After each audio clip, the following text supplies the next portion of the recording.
Sementara itu, klaster keluarga kasus COVID-19 2 minggu terakhir di Kabupaten Badung paling tinggi dibandingkan klaster lainnya. Hal ini terjadi akibat orang tanpa gejala atau OTG di rumah tidak disiplin menerapkan protokol kesehatan COVID-19.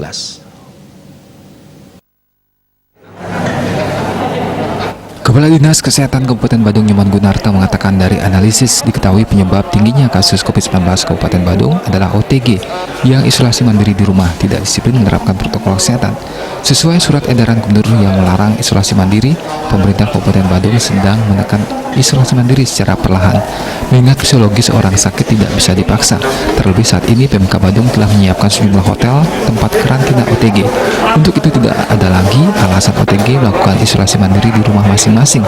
Dalam 2 pekan terakhir, klaster keluarga paling menonjol akibat OTG yang isolasi mandiri tidak disiplin menerapkan prokes COVID.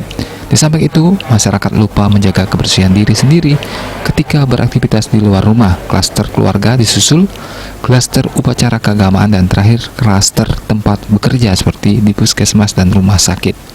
Di surat edarannya Pak Gubernur kan itu memang kita diberikan tugas untuk intinya tidak ada isolasi mandiri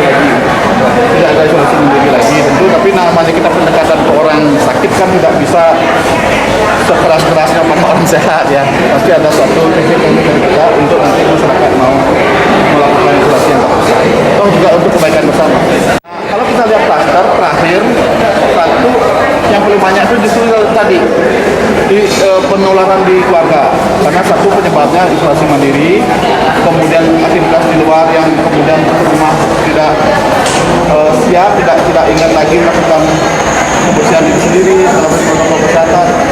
Yang kedua yang muncul sekarang adalah klaster upacara agama itu ada, mau tidak mau usaha singkat itu ada, dan kemarin juga muncul lagi di daerah selatan upacara agama. Dan berikutnya adalah klaster di tempat kerja.